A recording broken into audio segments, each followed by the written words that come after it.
I grew up with a single mom.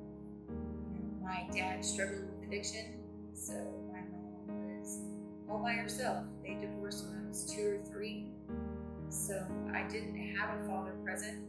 He didn't get sober until he was 32 years old, which made me, I can remember him coming back into my life in 1st grade. And so ultimately it was just me and my mom for a long time. And so I got to grow up with her. She grew up with me, so we both had our own struggles, not having my dad real present until a little bit later. I can remember my mom going to nursing school and the struggle it was for her with a full-time job at the bank, support a household, and then go to school for her career. So a lot of my childhood, I can remember my mom struggled. As children, and I reflect back now, children really feel the struggle of their parents. It was tough. It was tough for me to feel the connection. My mom was so busy, that nurturing connection that as a sensitive child that I thought I needed, I felt like I didn't get. And it wasn't because her lack of giving, it was her, just being exhausted. Between working full-time and 12 to 18-hour shifts at the hospital, she didn't have much left in her to pour out when she got home. And I didn't understand that as a child. And so my rebellion came in searching for connection. I remember, in junior high connecting with those that were much older than me. I think the friend I had at 14 was 17.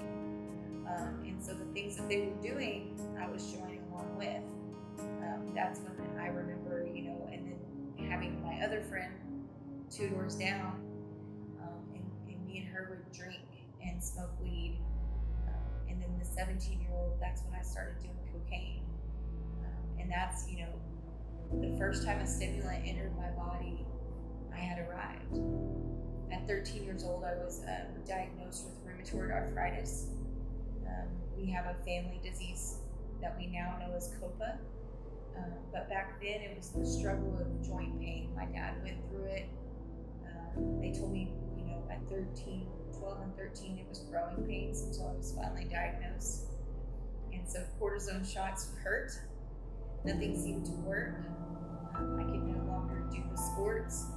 I did get into volleyball for a little bit that I enjoyed, but once I started feeling the pain, I couldn't do it. It wasn't normal. I felt weak. I felt like different than the other kids. Those same childhood feelings of being indifferent. But when I figured out one line of cocaine was better than any cortisone shot or any pill that the doctor was giving me at the time, made me feel normal. I had arrived. I was finally comfortable in my own skin. I could be sociable and connect with others a lot better. I didn't feel like the black sheep or disconnected. And I was surrounded by a group of people that were searching for the same thing, that self-assurance or self-confidence, and could find that within cocaine. The cocaine was, the game changer for me. And so by 17, I was selling cocaine, right? I couldn't afford. Mom couldn't, she's a single mom, she couldn't give me money every day to support my habit, not that she knew that's what she was doing. And so, I connected again with people that are older than me and was able to sell cocaine just to make sure I had it in my pocket. It was such an adrenaline rush. It was, I know it sounds weird, but I was a female in a man's world. So I felt like conquering and being able to support my own habits, do my own things. And at 17, it made me feel like I was grown and I could, conquer life in whatever ways I needed to, with or without the support of my mom or the support of my parents or family. I could go buy the clothes that she wasn't able to afford. I could support on my own what she couldn't or wasn't able to. So it made me feel like as if I was helping myself by helping her instead of being a burden.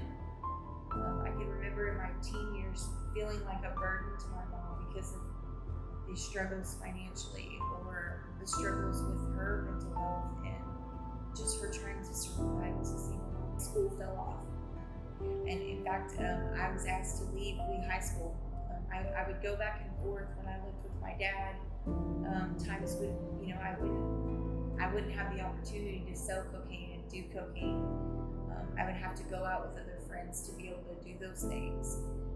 And the lifestyle and cocaine and older crowd, that was where I wanted to be. That's where I felt comfortable. That's where I felt I belonged. And so I would manipulate and go back to my mom's just to continue doing the same thing. But when I began to experience those life consequences of, I ended up transferring to an alternative high school, Richard Milburn, where I only had to be in school for half a day. And for that half a day, I didn't hardly show up. I didn't have to do much, and graduated essentially my junior year. So at 17, I graduated high school, which was the best thing in life for me, I thought, right? And then I went with having some structure and some normal life routine during the day to absolutely nothing. And so I would disappear, right? In and out of hotels and selling drugs and doing drugs and living a life of partying with an older crowd. That was definitely the battle with my mom, when she would open my closet and there would be clothes from Dillard's with tags on them. And and I can remember letting my mom think that I stole them. I stole them from the store because I didn't want her to know that I had the money to buy them, because then of course she would want to know where the money went, where the money came from, how I was getting the money. And so I let her think that I stole them from Dillard's, and I would be in trouble, and she would try to ground me for that and take my phone and privileges away, vehicle, all the things. And ultimately, I think my mom had a clue, but as a single mom who's busy and just trying to provide, the denial factor came in.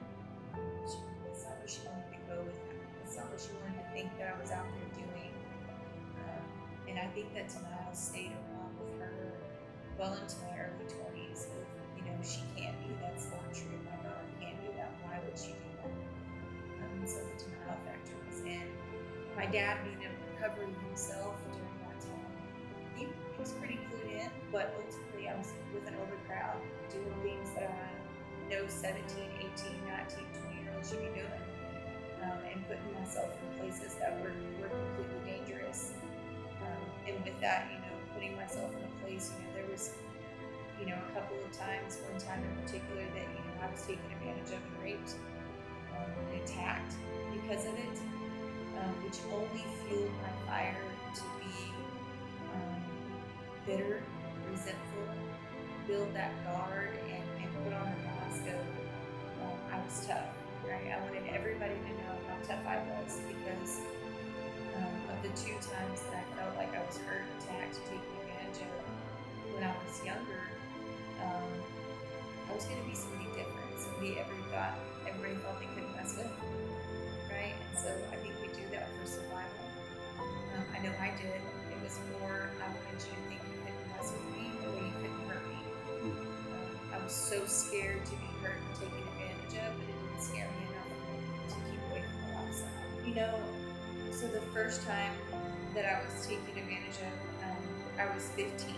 So it was in between when I was drinking, smoking weed, and this night in particular, I happened to take Xanax. And so I was at a house I didn't know, drinking with older crowds. The girl that lived 2 doors down ultimately left because I had passed out on a bed that I didn't even know. And the Lord protects me from most of the memories. The only thing I do remember is a friend coming in the room, and he carried me back to my house and then sat by the bed until I woke up to be able to tell me what happened. And I used I can't remember, so it didn't happen. But I think that made it easier for when I was introduced to cocaine and some of the things that I was feeling at the time, for me to take full advantage of that opportunity. And then the second time was more like being attacked, right? I put myself in a position selling drugs. luckily got out before being raped, but was beaten pretty bad and had to get myself out of there. Complete survival, but again, none of it was enough to scare me completely away. Only fueled my fire to be better. Sure. To be better in that lifestyle, to do more, to be meaner, to be tougher, to be a person that they couldn't mess with. It was weird that the effect of the violence had such an opposite effect. I think more people would run or realize that they don't need to be in that situation. But to me, it was like, oh, I need to do this different or that different. To be tougher, to be someone that nobody can mess with.